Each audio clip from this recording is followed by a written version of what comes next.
Assalamualaikum warahmatullahi wabarakatuh. Salam, Om Swastiastu, Namo Buddhaya, Salam Kebajikan.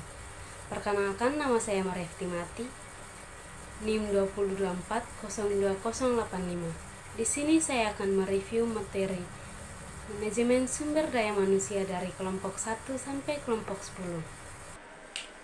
Pendekatan strategi MSDM melibatkan berbagai cara pandang untuk mengelola karyawan agar selaras dengan tujuan organisasi.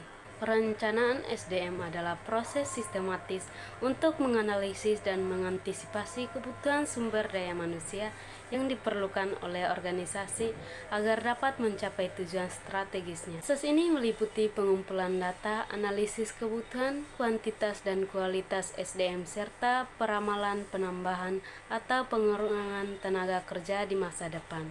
Selanjutnya, seleksi. Seleksi adalah proses pemilihan calon karyawan yang paling tepat dari sejumlah pelamar yang ada dengan menggunakan berbagai metode penilaian untuk memastikan kecocokan antara kemampuan dan kebutuhan pekerja. Proses ini penting untuk mendapatkan SDM yang kompeten dan sesuai dengan standar organisasi. Penempatan adalah tahap menempatkan karyawan pada posisi atau pekerja yang sesuai dengan keterampilan, pengalaman, dan potensi mereka agar dapat bekerja secara optimal. Penempatan yang tepat meningkatkan produktivitas, kepuasan kerja, dan kontribusi karyawan terhadap tujuan organisasi. Selanjutnya, pelatihan. Pelatihan adalah proses pengembangan keterampilan, pengetahuan, dan sikap karyawan agar mampu melaksanakan tugas dengan efektif dan efisien. Pelatihan yang dirancang dengan baik membantu meningkatkan kompetensi individu, adaptasi terhadap perubahan, dan kesiapan menghadapi tantangan kerja. Dengan pelatihan yang tepat, organisasi dapat meningkatkan kualitas sumber daya manusianya sehingga mendukung pencapaian tujuan dan daya saing perusahaan. Pengembangan karyawan merupakan proses strategis untuk meningkatkan pengetahuan, keterampilan, dan kompetensi karyawan agar mereka lebih produktif dan mampu beradaptasi dengan perubahan dalam organisasi.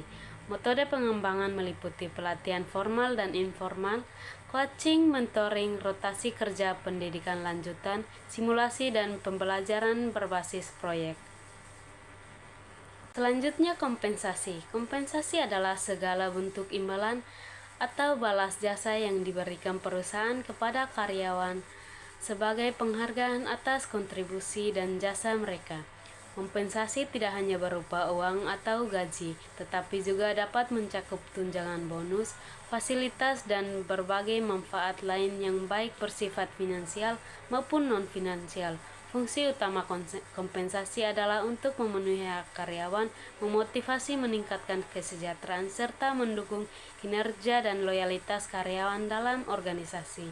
Manajemen kinerja karyawan adalah proses sistematis yang dilakukan organisasi untuk memastikan setiap individu dan tim bekerja secara optimal sesuai dengan tujuan perusahaan. Proses ini meliputi penetapan tujuan yang jelas, pemantauan dan pengukuran kinerja, pemberian umpan balik, serta pengembangan kemampuan karyawan agar hasil kerja meningkat. Hubungan industrial adalah sistem hubungan yang terbentuk antara para pihak yang berkepentingan dalam proses produksi barang atau jasa, terutama antar pengusaha atau manajemen dengan pekerjaan atau buruh, yang juga melibatkan peran pemerintah dan pihak terkait lainnya. Hubungan ini mencakup interaksi, komunikasi, dan negosiasi untuk menciptakan lingkungan kerja yang harmonis, menyelesaikan konflik, serta meningkatkan produktivitas kesejahteraan bersama. Kesehatan dan keselamatan kerja atau K3 merupakan upaya terpadu antara pengusaha dan karyawan untuk menciptakan lingkungan kerja yang aman, sehat, dan bebas dari risiko kecelakaan serta penyakit akibat kerja. Tujuan utamanya adalah menjaga kesehatan fisik dan mental pekerja, meminimalkan bahaya, dan meningkatkan produktivitas melalui penerapan standar serta sistem manajemen keselamatan yang terstruktur dan terintegrasi. Pelaksanaan K3 melibatkan pencegahan, pengawasan, dan perawatan kesehatan kerja berdasarkan regulasi standar internasional demi tercipta tempat kerja yang kondusif dan berkelanjutan.